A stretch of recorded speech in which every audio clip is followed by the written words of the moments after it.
नमस्कार, स्वागत छ कार्यक्रम बिजनेस फोकसमा।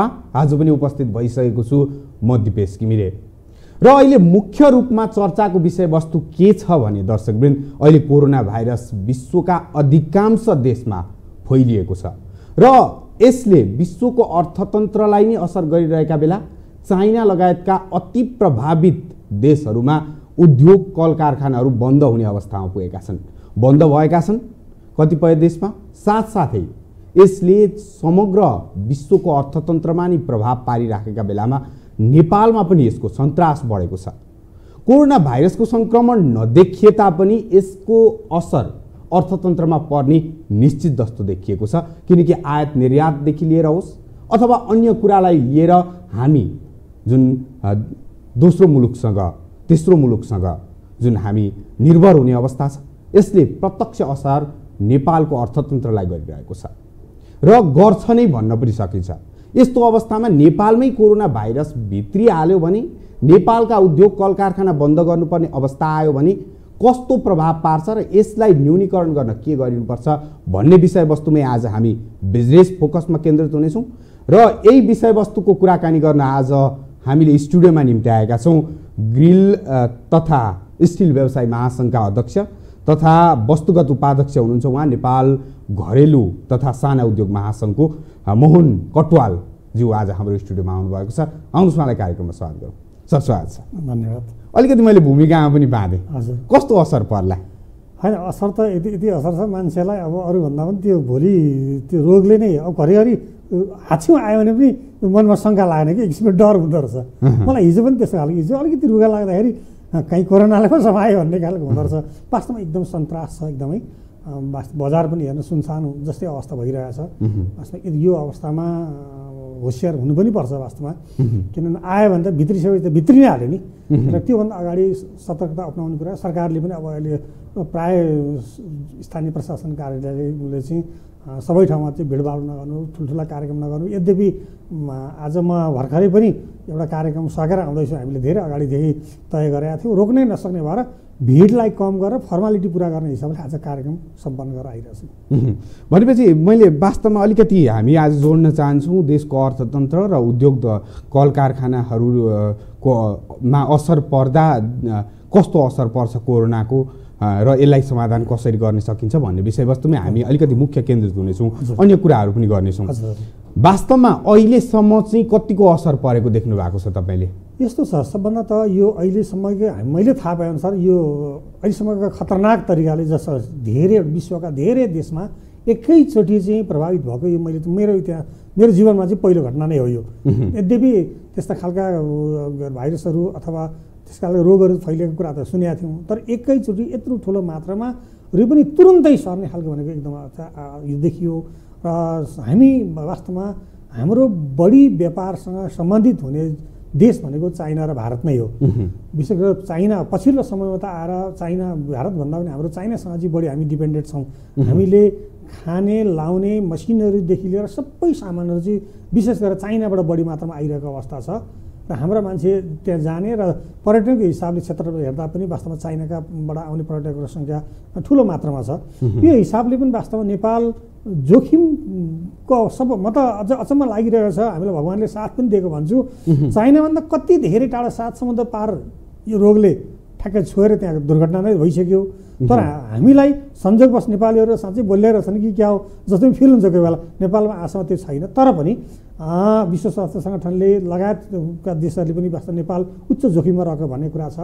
यसले मानिसमा एउटा त्रासको वातावरण त पैदा भएकै छ नै, तर यसले सँगसँगै नेपालको अर्थतन्त्रमा पनि ठुलो असर त देख्न थालिसकिएको छ। किनभने बढी डिपेन्डेन्ट हुने देश चाइना, बढी सामान यहाँबाट आउँछ। नेपालका उद्योग व्यापार व्यवसायलाई आवश्यक पर्ने सामान चाइना भारत लगायतका देशबाट आउनेमा प्रमुख चाइना नै देखिन्छ अहिले। यो अवस्थामा त्यहाँ चाइनाले उद्योग, त्यहाँ हरेक चिजहरू बन्द छ, उद्योगदेखि लिएर तपाईँको त्यहाँको आवत सबै कुराहरू बन्द भइरहेको अवस्थामा धेरै सामान त्यहाँबाट आउनुपर्दा अहिले हामीसँग काम गर्नलाई आवश्यक पर्ने कच्चा पदार्थ लगायतका वस्तुहरू हामीसँग कम हुन थालिसकेको छ। हाम्रो काम बन्द गर्नुपर्ने अवस्थामा आइसकेको छ। सँगसँगै हामीले उत्पादन गरेका वस्तुहरू चाइना पठाउने निर्यात गर्ने कुरामा त त्यसले असर पर्छ नै। अब बजारमा त्यो खालको सर्टेजहरू देखिँदाखेरि र अर्को कुरा चाहिँ अहिले वास्तवमा पर्यटकहरू भित्रिने कुरालाई समस्या छ। नेपालका उद्योगमा पनि कल कारखानामा पनि अहिले चाहिँ के देखिन्छ भने कर्मचारीहरू काम गर्न जान डराएका छन्। स्वयं उद्योगीहरू पनि पहिला सुरु त ज्यानै ठुलो कुरो। त्यो हिसाबले हेर्दाखेरि बजारमा के अरे तपाईँको मुद्राहरूको अब कमी देखिएको छ। वास्तवमा के अरे पैसा चाहिँ त्यो चलायमान हुनुपर्ने कुरो त्यो सर्कुलेसन त भएको छैन। सबै कुरा बन्द भइसकेको छ। यसले वास्तवमा पक्कै पनि देशको अर्थतन्त्रलाई ठुलो असर पर्छ। उद्योग व्यापार व्यवसायलाई त असर पर्छ नै। किनभने एउटा हाम्रो बाध्यात्मक अवस्था के छ भने हाम्रो उद्योग व्यापार व्यवसाय बन्द भए पनि हामीले कहीँबाट ऋण लिएर काम गरेका हुन्छौँ। त्यो ऋण लिएको ठाउँबाट यो कारणले यस्तो भयो भनेर छुट गरिदिउँ भन्ने हुँदैन। जस्तै सिधै भन्नुपर्दा ब्याङ्क तथा वित्तीय संस्था उद्योग व्यापार व्यवसाय वास्तवमा ब्याङ्क तथा वित्तीय संस्था ऋण लिएर पनि बढी चलेको हुन्छन्। हामीले उत्पादन गर्न उद्योगहरू बन्द गरेर पर्ने अवस्था, उत्पादित वस्तुलाई निर्यात गर्न नसक्ने अवस्था, ल्याउनु पर्ने वस्तु आयात गर्न नसक्ने अवस्था र नेपालकै बजारहरू पनि अहिले हेर्न सुनसान अवस्थामा छन्। सटरहरू सबै बन्द अवस्थामा छन्। यो अवस्थामा उद्योग व्यापार व्यवसायलाई त सबैभन्दा ठुलो असर छ। कर्मचारीलाई कोरोनाको सङ्क्रमण बढ्यो, अब उद्योग बन्द भयो, तिमीहरू 1 महिना चाहिँ तलब नलियो भन्न सकिँदैन। बाँच्नु त पर्यो उनीहरूलाई पनि। त्यो मात्रै होइन, अब हिजो अस्तिसम्म के हुन्थ्यो भने बिस्तारै तलब दिँदा हुन्थ्यो होइन, उनीहरू त्यो अनुसार सामान किनेर खान्थे। अहिले त सामान सर्टेज हुन थाल्यो। कर्मचारीले अग्रिम पेस्की मालेर होइन भोलि त हामी भोगै हुन्छौँ, अब त हामीलाई पेस्की चाहियो भन्न सक्ने अवस्था आइसक्यो। सामान किनेर राख्नुपर्ने। किनभने हाम्रो एउटा संस्कार के देखिन्छ भने त्यो नाकाबन्दीदेखि लिएर विभिन्न कुराले के देखाएको छ भने अलिकति मात्रै केही बजारमा के हल्ला आयो भने मान्छेले चाहिँ त्यो के भन्छ त्यसलाई सामान स्टक गर्ने चलनहरू चाहिँ बढेको छ। त्यस कारणले गर्दा यो त झन् भयावह अवस्था छ होइन। तपाईँको फैलिहाल्यो भने त हामी देखिरहेछौँ टिभीमा, सञ्चार माध्यममा, विशेष गरेर सामाजिक सञ्जालमा त यति त्रासित भएका छन् मान्छेहरू कि प्रत्यक्ष घटनाहरू हामीले आँखाले देखिरहेछौँ। यो अवस्थामा त्यसको पूर्व तयारीको हिसाबले मान्छेले गर्नु स्वाभाविक, यसले ठुलो असर पर्छ। सर, अलिकति यो ग्रिल तथा स्टिल व्यवसायतर्फै केन्द्रित भएर कुराकानी गर्न चाहन्छु म। खास वास्तवमा यहीलाई कोरोनासँग जोड्दा खास तपाईँहरूले ग्रिल तथा स्टिल व्यवसायीहरूले टोटल वर्षमा 50 अर्ब भन्दा बढीको कारोबार गर्छन्। त्यो रेन्जमा हेर्दा अहिले कोरोना फैलिसकेपछि विश्वमा र यो लास्ट टाइममा कतिको व्यापारमा पनि के कमी आएको हो, उत्पादनमा पनि कमी आएको हो तपाईँहरूको? यस्तो के भएको छ? यो उत्पादनमा कमी त हो नै, किनभने हामीले काम गर्ने वेल्डिङ रड र स्टिलको काम गर्दा स्टिलमा आवश्यक पर्ने सामानहरू सबै चाइनाबाट आउँछ। भारतबाट पनि आउँछ, तर भारतको तुलनामा चाइनाकोबाट आउने चिज हामीलाई अलिक सहुलियत हुन्छ, सजिलैसँग पाइन्छ। त्यो सामान 10 रुपियाँमा पाइने चिज अहिले 100 रुपियाँ तिर्दा पनि नपाइरहेको अवस्था छ। त्यसले त सिस्टम बन्द भयो। वेल्डिङ फलाम तपाईँ काटेर मात्रै भएन, त्यसलाई जोड्नु त पर्यो। जोड्नलाई त वेल्डिङ रडै चाहियो। त्यो रडै आउन छोडिसक्यो, आएको छैन, भएको स्टक सकिन थालिसक्यो। भनेपछि त्यसले त सिधै असर त परिसक्यो। हाम्रो ग्रिलमा त एकदम ठुलो असर पर्छ यसले। अहिले व्यवसायमा वर्कसपमा जाने भने हिजो एकदमै काम गरी नभ्याइ थियो भने अहिले वर्कसप प्रायः बन्द जस्तै अवस्थामा छन्। त्यसले गर्दाखेरि वास्तवमा हाम्रो क्षेत्रमा त धेरै ठुलो असर परेको छ। यो बाहेक अन्य क्षेत्रमा पनि असर त परेको छ नै होइन। सबैलाई आखिर धेरैवटा उद्योग व्यापार व्यवसाय त चाइनासँग चाहिँ तपाईँको त्यो निर्भरता छ। त्यसले गर्दाखेरि वास्तवमा वेल्डिङकै कुरा, ग्रिलकै कुरा गर्नुपर्दाखेरि हामीलाई चाहिने एसएस पाइपदेखि लिएर हामीलाई आवश्यक पर्ने त्यो र मेटेरियल्सहरू जस्तै grinder, wheel cutting, welding rod होइन, तपाईँ त्यो त्यस्तो बफिङ गर्ने र मेसिनहरूदेखि लिएर यी सबै चिजहरू आउने त्यहीँबाट हो। त्यसले गर्दा हामीलाई त निकै ठुलो असर परेको छ। अब हामी त प्रार्थना गर्दैछौँ यो छिटो ठिक होस् भनेर, तर दिन प्रतिदिन अझै डराइरहेको अवस्था चाहिँ छ अहिले। यस्तै भइरह्यो भने त लगभग चाइना, इरान जुन बन्द हुने अवस्था पुगे, दक्षिण कोरियामा पनि तपाईँको अलिकति सावधानी अपनाएर अलिकति कटौती गर्ने, अलिकति भिडभाड कटौती गर्ने यी अवस्था सृजना भएको छ। नेपालमा पनि सरकारले उर्दी जारी गरिसकेको छ सभा सम्मेलन नगर्नु भनेर। यसको असर त परि नै हाल्छ।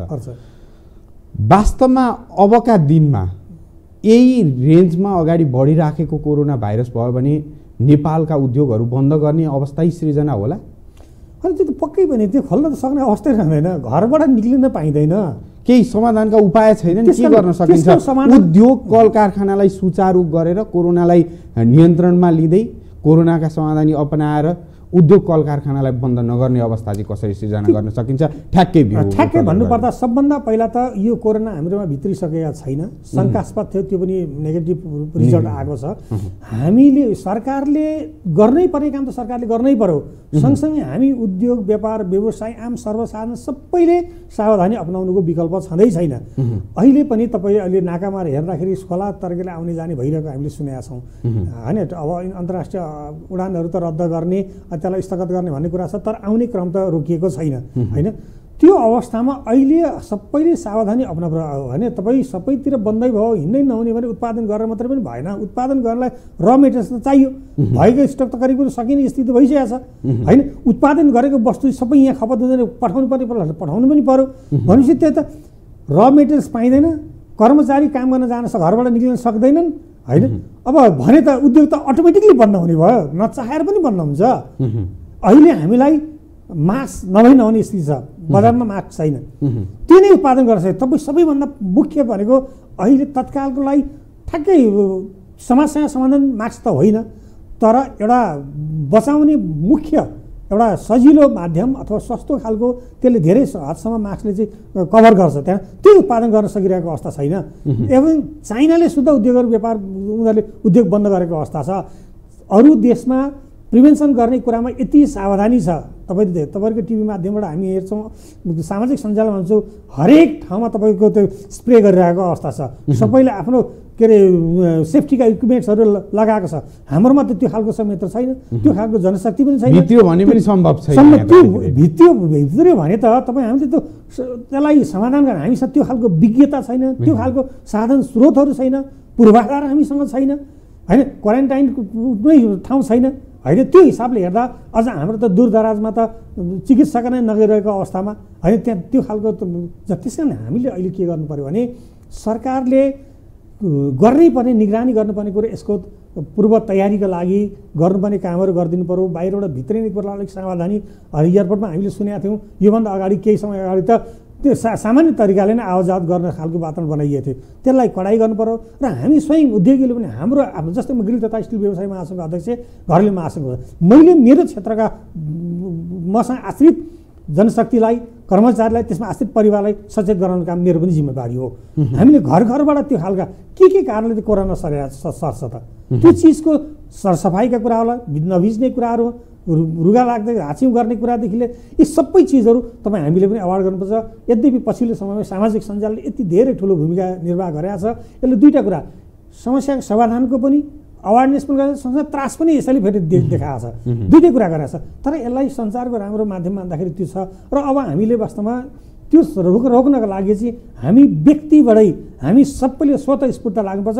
सरकारले गरिदिएन, फलानाले गरिदिएन भन्नुभन्दा पनि सबैले आफ्नो ठाउँबाट गरेर सरकारले गर्नुपर्ने कुरा, नाका सिल गर्ने कुरा होइन, नाकामा परीक्षण गर्ने कुरा, रोग लागिसकेपछि त्यसको के अरे रोगको उपचार गर्ने कुराहरू, के अरे चिकित्सकहरू उपलब्ध गराउने कुरा र रोग लागेको व्यक्तिले सुरक्षित ठाउँमा राख्ने कुरा, राखेर उपचार गर्ने कुरा, यो चिजहरू जस्तै चाइनाबाट आएका मान्छेहरूले सबैले सरकारको प्रशंसा गरे नि, वेल म्यानेज गरेर राम्रोसँगले म्यानेज गरेर अगाडि बढ्नु पर्छ। त्यो खालको प्रबन्ध चाहिँ सरकारले गर्नु। र अर्को कुरा जुन तपाईँको मैले निष्कर्ष के पुगेँ भने तपाईँको भनाइमा जुन अहिले विश्वमा जुन कोरोना भाइरस फैलिएको छ, इन्डियामा पनि देखा परेको छ, यसको असर नेपालमा देखिराखेको छ। हजुर, यो समाधान क्रमिक रूपमा गर्न चाहिँ के गरिनुपर्छ, उद्योग कल कारखाना सुचारू गर्न चाहिँ के गरिनुपर्छ, पोइन्टमा बताइदिनुहोस् न। सबभन्दा पहिला चाहिँ सबैले यो सचेतना त करिब धेरैलाई भएको छ, यो सर्ने कारण, यसबाट बस्ने उपायहरू र रोग लागिसकेपछि गर्ने कुराहरू र रोगलाई भित्रिनै नदिने, कहाँबाट भित्रिन सक्छ, मान्छेबाट आउन सक्ला, के अरे हवाईबाट आउन सक्ला, त हिँडेर आउनेबाट हुन सक्ला, पशुपन्छीबाट हामीले आयात गर्ने वस्तुहरूमा त्यो भएर आउन सक्छ होइन। त्यसले गर्दा त्यो चिजहरू चाहिँ सबभन्दा पहिला भित्रिनलाई रोक्नु पर्यो। भित्रिसकेपछि त्यसलाई उपचार गर्ने पद्धतिहरूलाई विकास डेभलप गर्नु। अहिले तयार गरेपछि मान्छे भन्छ नि नानी पाउनु कहिले गर्ने, कुकुर बुन्नु पहिले भने जस्तो कुकुर त पहिला बुनेर राख्नु पर्यो, पाउने साथ त कुकुर नपाउनु सक्छ नि त। त्यस कारण हामीले रोग लाग्नुभन्दा पहिला रोग लाग्यो भने यो गर्छौँ भनेर हामी एकदम पूर्व तयारी गर्नु पर्यो। र उद्योग व्यापार व्यवसाय सञ्चालन गर्नलाई त वास्तवमा यो चिजबाट तपाईँ स्वस्थ नभइकन त्यो उपचार के अरे उद्योग सञ्चालन गर्ने कुरा आउँदैन। भोलि घरबाटै निक्लिनुपर्ने अवस्था रहेन भने त उद्योग सञ्चालन हुने कुरा त हुँदैन। तर रोग आउन दिनु भएन। आएको खण्डमा पनि एकदम द्रुत गतिमा त्यसलाई उपचार गर्ने पद्धतिको विकास हुनु पर्यो। किनभने अरू देशको हाम्रो शक्तिशाली देश अथवा विकसित देशको संरचना हामीसँग छैन। त्यस कारणले अहिलेदेखि नै धेरैभन्दा धेरै चिकित्सकलाई त्यसमा तयारी गर्ने र उपचार गर्ने ठाउँहरूको चाहिँ व्यवस्था गर्ने काममा चाहिँ हामी लाग्नुपर्छ। र अलिकति व्यवसायतर्फ केन्द्रित हौँ, कोरोनालाई अलिकति यथावत राखेर। अहिलेको समग्र अवस्था, अहिलेसम्म त कोरोनाको त्यति धेरै असर परिसकेको छैन, आइपुगेको छैन। अहिलेसम्मको अवस्था चाहिँ कस्तो छ? साना उद्योग, घरेलु उद्योगको अवस्था चाहिँ कस्तो छ? अध्यक्षको नाताले प्लस तपाईँ ग्रिल तथा स्टिल व्यवसायको अध्यक्ष पनि हुनुहुन्छ, साथै नेपाल घरेलु तथा साना उद्योग महासङ्घको उपाध्यक्ष पनि हुनुहुन्छ। वस्तुगत कस्तो पाउनु भएको छ बजारमा? यस्तो छ, उद्योग नेपालमा सम्भावना र प्रशस्त छ होइन। विकास निर्माणको काम नभइरहेको अवस्थामा यो गर्दाखेरि हाम्रो सम्भावना हुँदै पनि वास्तवमा मारमा पर्ने भनेको लघु घरेलु साना उद्योग नै रहेछन्। जहिले पनि जहाँ पनि गर्दाखेरि साना उद्योगहरूको लाई टार्गेट गरेर नीति नियमहरू ल्याइन्छ। त्यसको त्यो कार्यान्वयन गर्ने बेलामा चाहिँ जहिले पनि त्यो फितलो हुने कारणले गर्दा चाहिँ हामीले अप्ठ्यारोमा परेका छौँ। पछिल्लो समय सरकारले विभिन्न खालका नीतिहरू ल्याएको छ। सामाजिक सुरक्षा कोष, न्यूनतम पारिश्रमिक, VCTS, प्यान लगायतका चिजहरू ल्याउँदै गर्दाखेरि चाहिँ वास्तवमा हामीलाई अलिकति त्यो खालको समस्याहरू चाहिँ देखिएको छ। र अर्को कुरा चाहिँ अहिले ब्याङ्क तथा वित्तीय संस्थासँग हाम्रो ठुलो समस्या भनेको हामीले काम गर्छौँ गर्ने उद्योग व्यापार व्यवसाय गर्दा आफूसँग भएको पुँजीले मात्र पर्याप्त हुँदैन।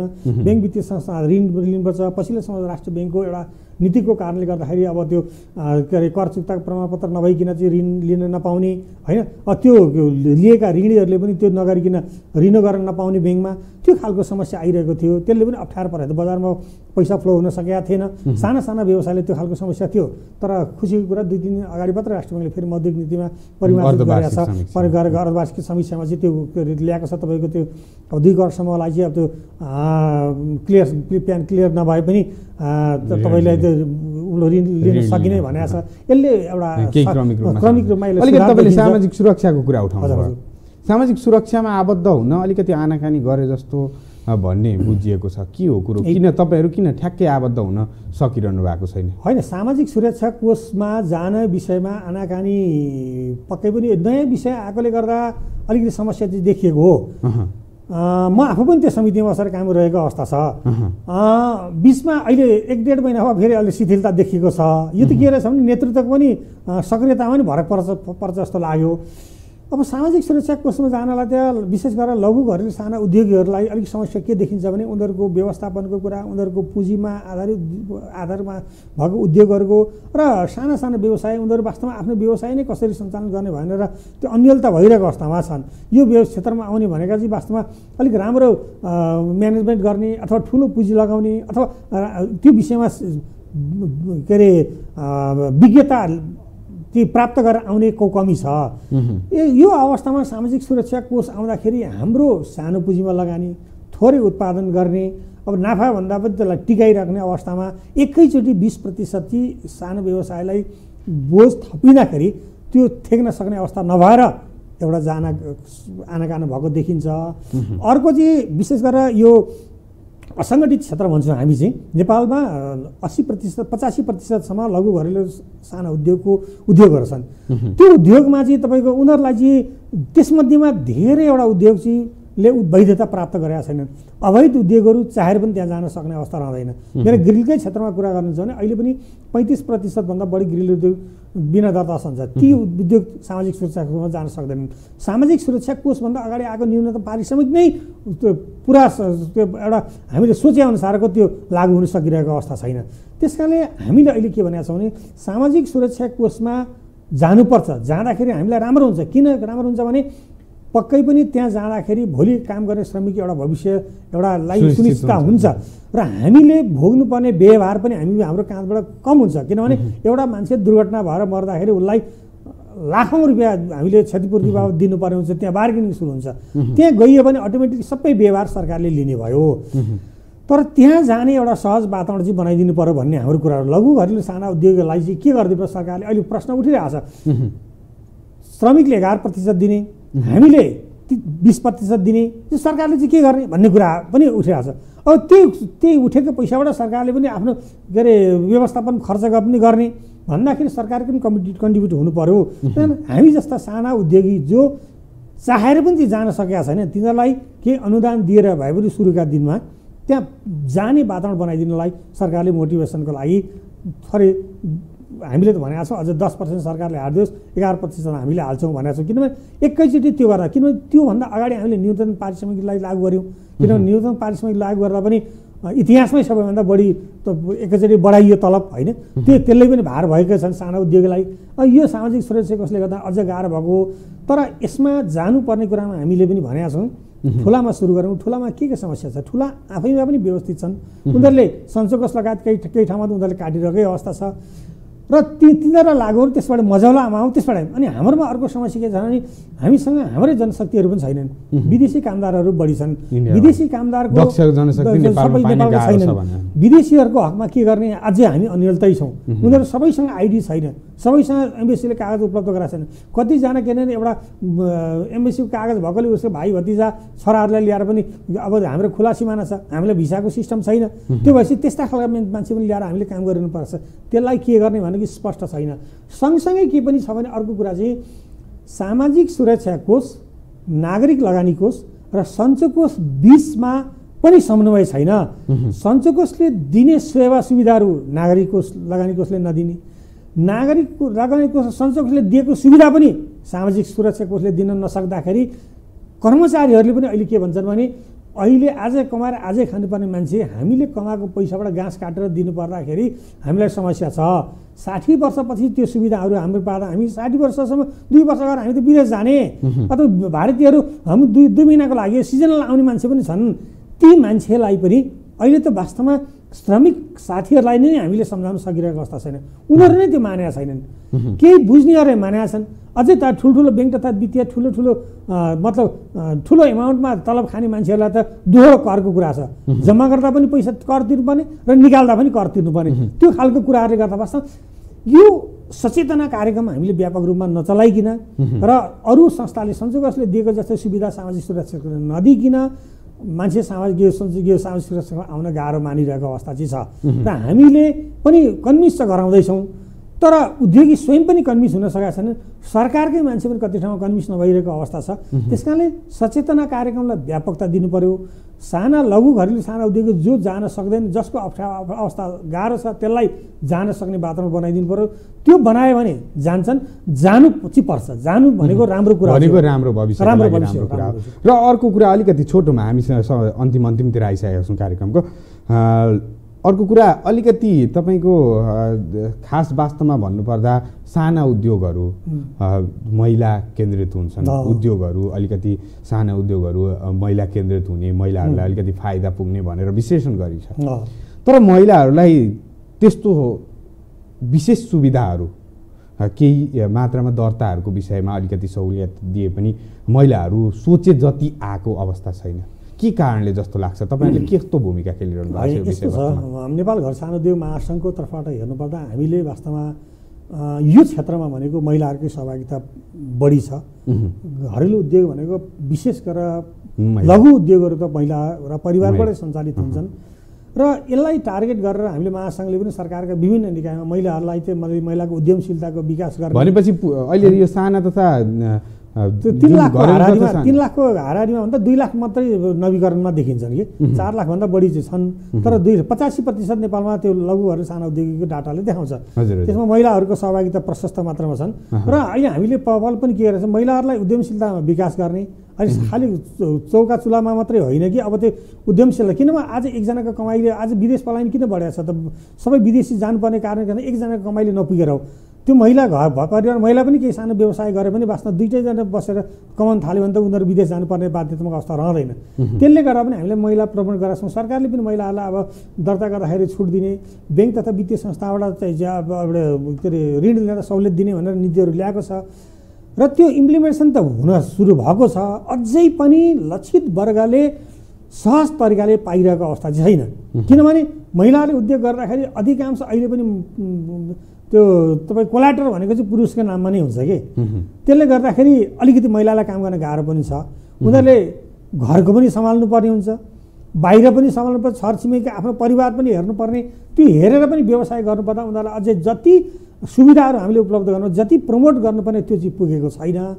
हाम्रो भनाइ के भने अहिले महिलाहरूले साँच्चै रियल उद्यम गर्ने मान्छेहरूलाई चाहिँ सजिलैसँग त्यो ऋणको अब भन्न त भन्यो 1.68%मा राष्ट्रिय वाणिज्य बैंक हामीले एमओयू पनि गऱ्यौँ, तर लिन यति गाह्रो छ कि अब ब्याङ्कहरूले पनि के चाहिँ भन्छन् भने सरकारले हामीलाई निर्देशन दिएको छ, राष्ट्रिय बैङ्कले दिएको छ, त्यो फर्मालिटी मैले गर्नै पर्छ, यो मैले मेरो दायित्व हो भनेर भन्दा पनि अब उनीहरूको भनाइ के छ भने 100 जना साना उद्योगीलाई डिल गर्दाखेरि लाग्ने समय र एकजनालाई गर्दाखेरि त्यो एकजनाले जित्छ, एउटा ठुलो उद्योगीलाई गरेर पनि सजिलो हुन्छ। हामीलाई किन 100 जनासँग टेन्सन लिने भन्ने खालको एउटा छ, त्यो रोकिनु पर्यो। सरकारले दिएको निर्देशनलाई अक्षरशः पालना गर्ने व्यवस्था ब्याङ्क तथा वित्तीय संस्थाले पनि गर्नु पर्यो। हामी जस्ता सङ्घ-संस्थालाई पनि वास्तवमा उहाँलाई समर्थन गर्ने कुरा हामी त लागेको छौँ नै। र अलिकति हामीले के हुन्छ भने हामी लघु घरेलु साना उद्योगीको समस्या भनेको हामीले सरकारले भनेको छ हामीले उत्पादन गरेका वस्तुलाई सरकारले प्रयोग गर्ने संस्कार विकास बरौ अनि सरकारले ल्याएको छ निर्देशिका 15% महँगो भए पनि स्वदेशी वस्तुको प्रयोग गर्ने भनेर आएको छ होइन सार्वजनिक निकायमा, तर त्यो चाहिँ के भने लागू भएको अवस्था छैन। त्यो बजार खोजिदिने कुरा र सामूहिक रूपमा लगानी गरेर कसैले उद्योग व्यापार व्यवसाय गर्छन् भने त्यसलाई प्रमोट गर्ने कुराहरू हामीले हेरिदिनु पर्यो। र महिलाहरूलाई चाहिँ अलिकति उनीहरूलाई तालिमहरूको अहिले नयाँ नयाँ प्रविधिहरू आएको छ, हामी पुरानै प्रविधिमा काम गरिरहेका छौँ। अहिले प्रविधिले यति धेरै राम्रो प्रविधि ल्याउन सक्यो भने त्यसले निखारता पनि आयो, उत्पादनमा वृद्धि भइसकेपछि भोलमा हामी अरू देशसँग प्रतिस्पर्धा पनि गर्न सक्छौँ। अहिले नेपाली सामान प्रयोग नभएको कारण के छ त भन्दाखेरि अरू देशको भन्दा महँगो भयो भन्ने एउटा गुनासो, अरू देशको जति गुणस्तर छैन भन्छन्, त्यति के अरे तपाईँको त्यसमा चाहिँ अलिकति फिनिसिङ छैन भन्ने कुरा हुन्छ। तर हाम्रो वस्तु राम्रो पनि छन्, गुणस्तरीय पनि छन्, अलिकति प्रविधिलाई त्यसलाई सुधार गर्ने हो र भोलममा उत्पादन गर्ने भने निखारता पनि आउँछ, गुणस्तरमा पनि निखारता आउँछ, फिनिसिङ पनि आउँछ र मासमा भनेपछि नेपालमा सम्भावना प्रशस्तै सम्भावना छ। हामीसँग त्यो खालको भौगोलिक वातावरण पनि छ। त्यो अलिकति प्रमोट साना मझौला घरेलु उद्योगलाई प्रवर्धन गर्ने खालको कार्यक्रम आउँछन्, त्यसलाई अक्षरशः पालना हुनु पर्यो, इम्प्लिमेन्टेसन पनि हुनु पर्यो। र सरकार खालि नारा मात्रै किन संसारकै विकासको क्रमलाई हेर्ने भने लघु घरेलु सानो उद्योगको विकासबाट मात्रै त्यो देशको विकास सम्भव भएको छ।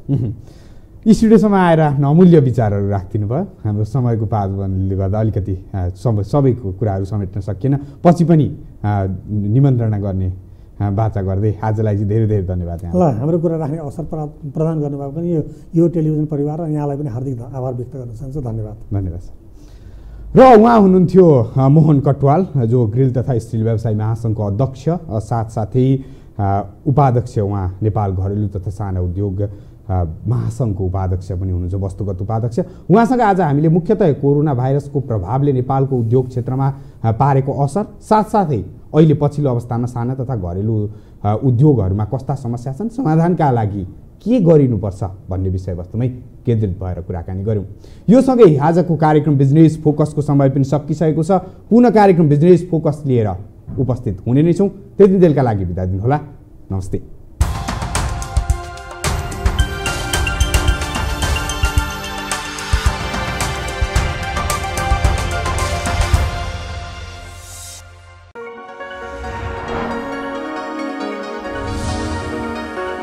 You are watching Yoho Television HD. Stay connected.